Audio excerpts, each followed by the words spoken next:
Hey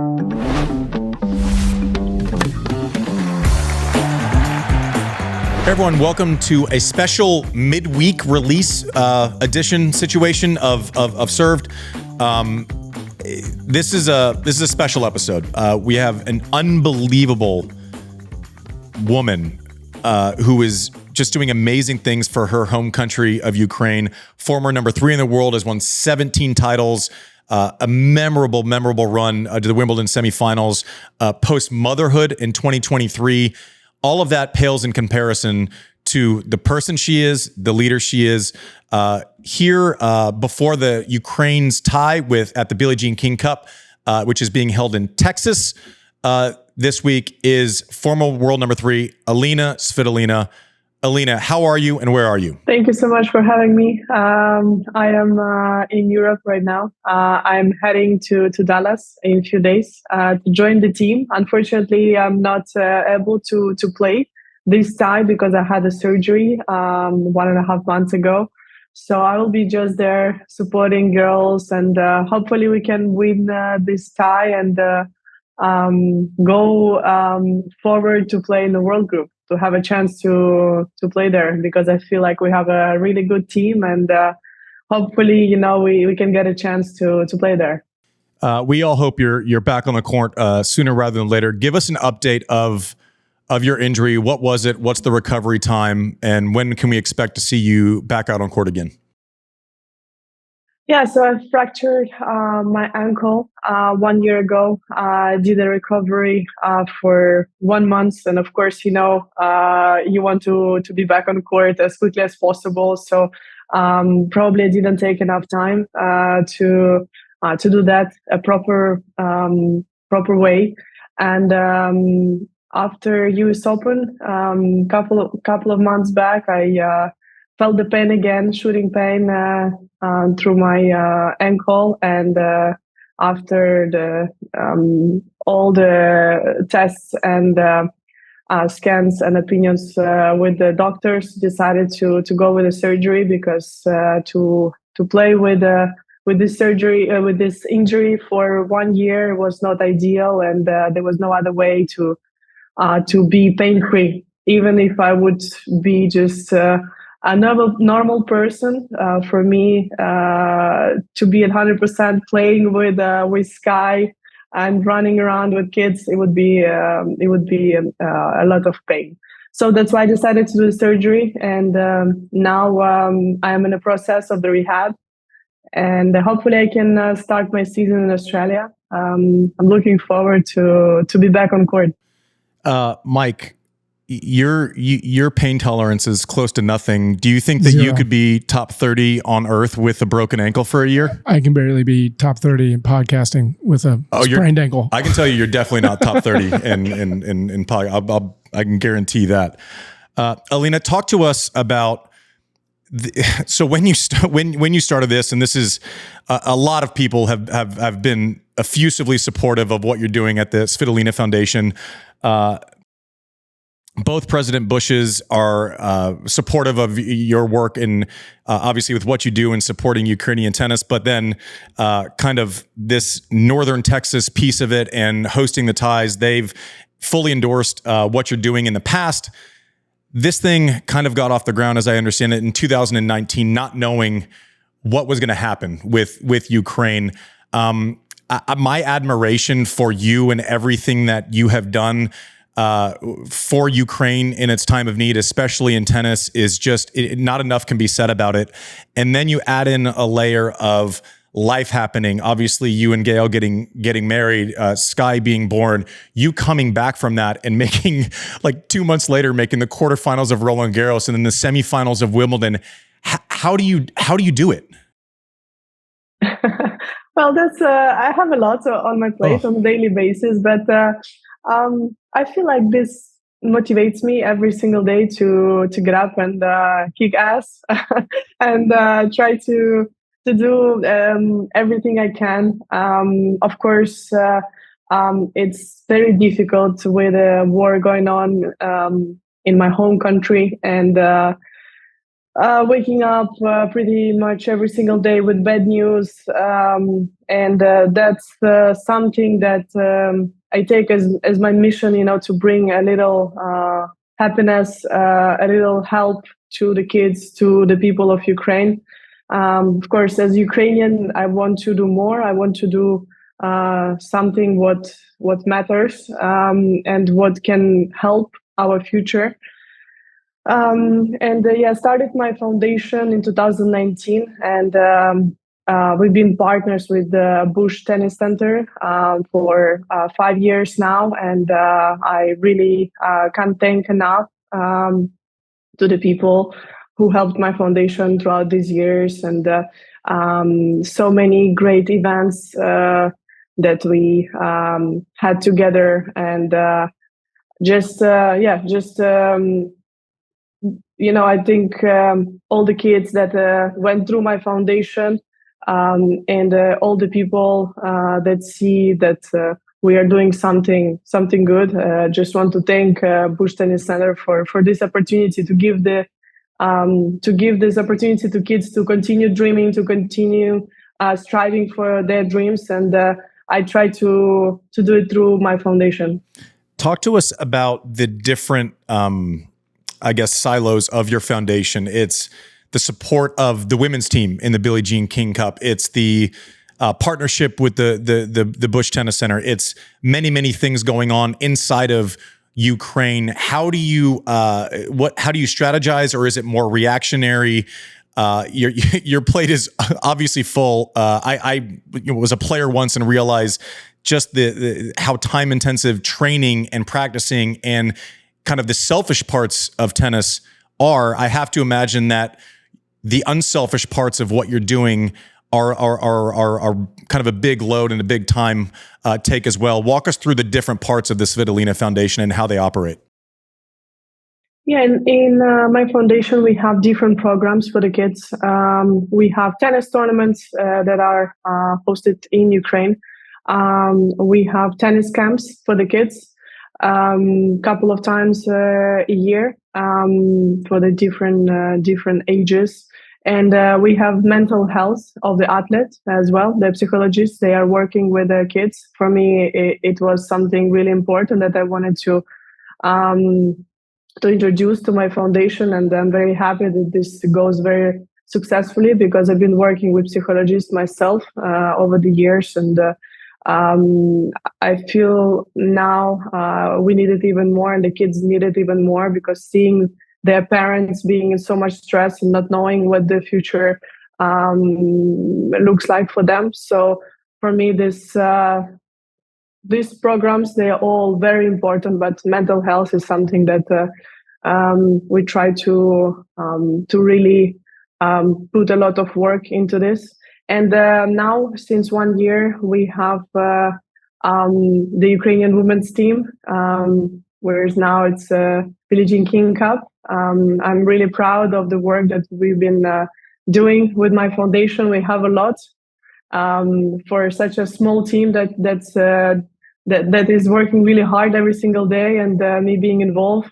I'm really proud of this, and we try to do our very best for the sport in Ukraine. How can our listeners are your listeners right now? How can people listening at home, watching on YouTube, how can we help?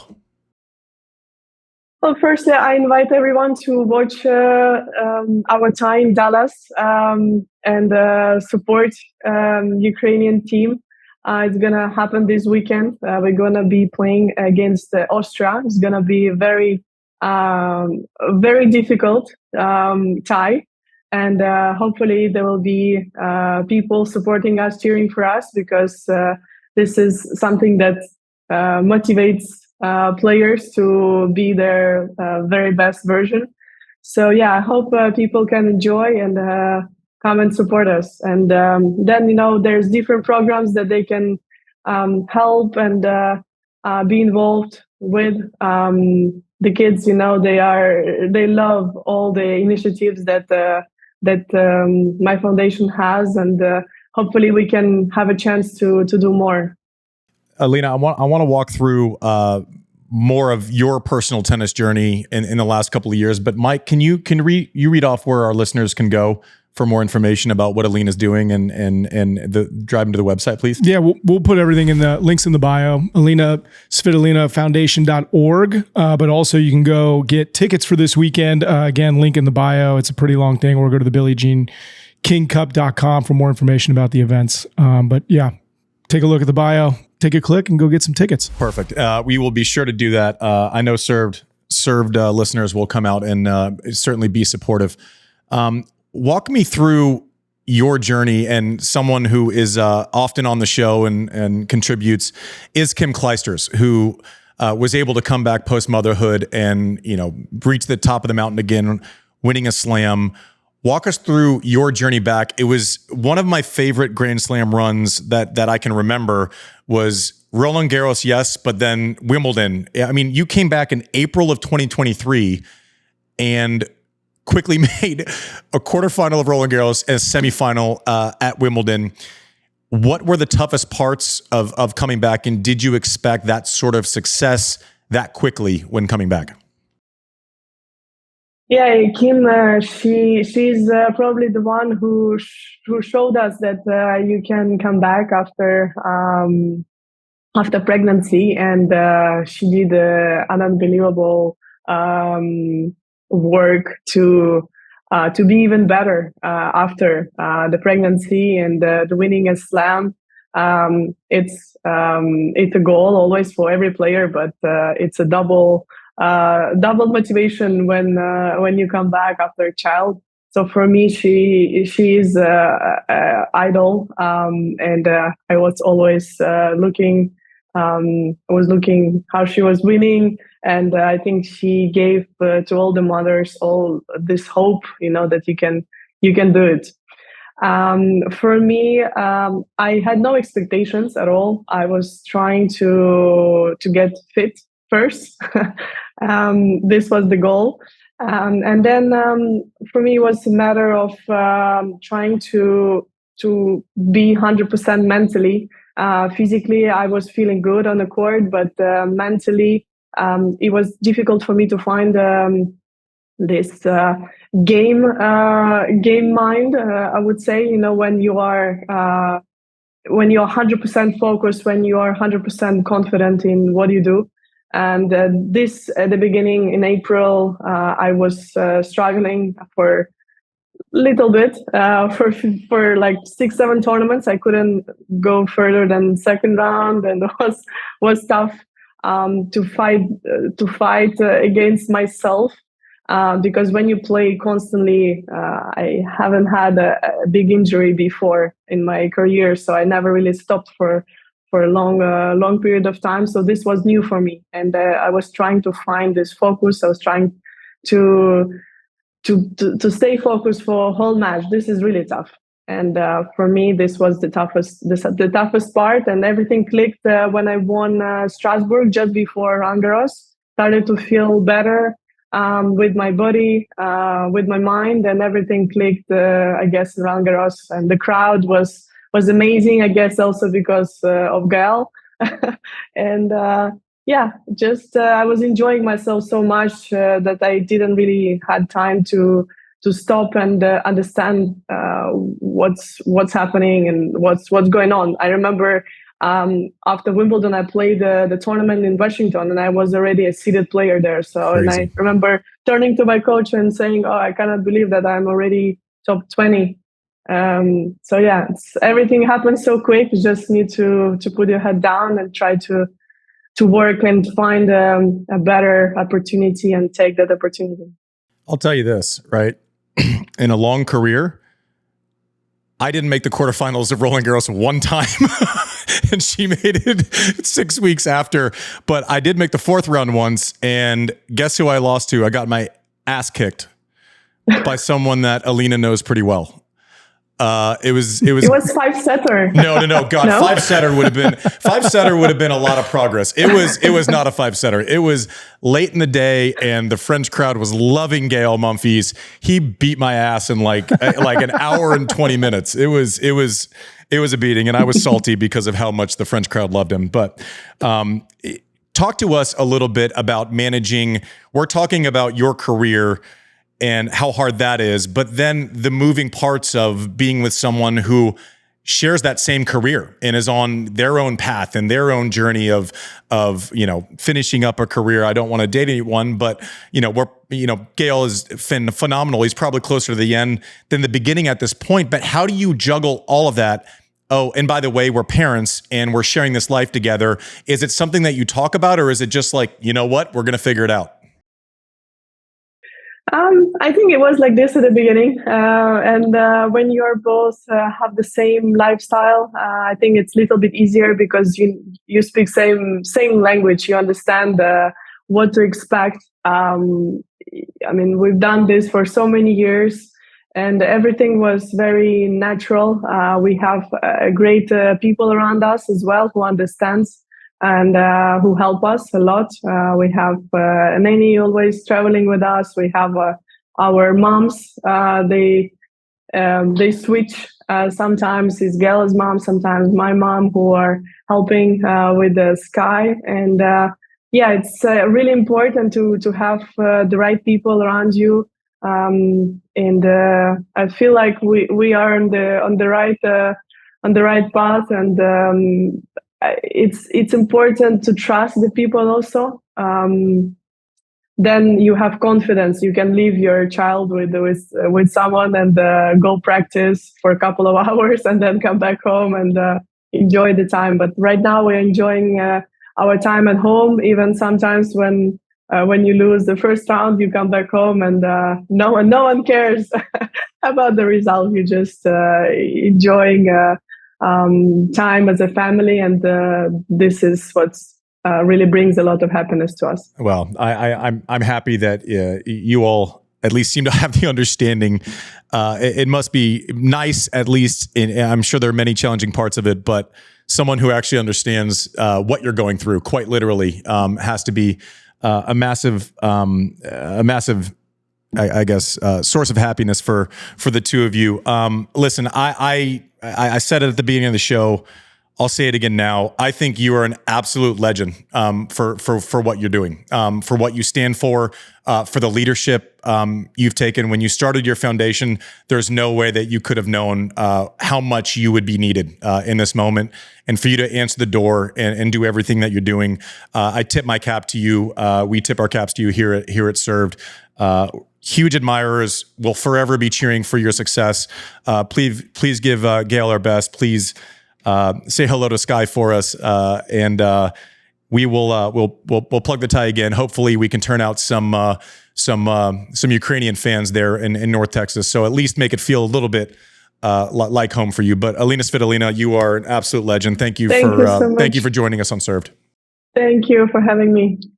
I don't know how we get the adjectives right to describe Elina Svitolina and what she's doing, what she's done, what she's dealing with, how she's navigating life at this moment. The next time any of us listeners are having a rough day, think about the reality of what she's doing, what the Ukrainian team is doing / dealing with in that juggling act. A lot of times when we have anyone on the show, there's some part of what they're doing that I can relate to in some way, shape, or form as a former player.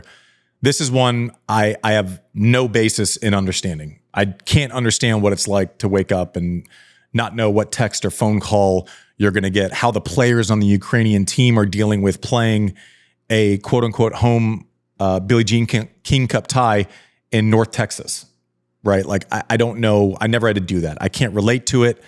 I certainly can just try to empathize as much as possible, but it will never be something that we can relate to. I just the amount of respect I have for Elina, and also the pride that I have in tennis, that we just seem to have citizens that are leaders in this sport. And she is, if there's anyone who's representing the ideals and the example set by Billie Jean King during the Billie Jean King Cup, it's Elina Svitolina. That seems like those two names should go together at this moment in time. Thank you all. Please look at the show notes. Please support this Ukrainian team as much as you possibly can. spend a little bit of time getting to know Elina's foundation. Help where you can, support where you can, even if it's just watching, sending good vibes to this team as they participate this weekend. Thank you, Elina, for coming on. This has been served. Thanks.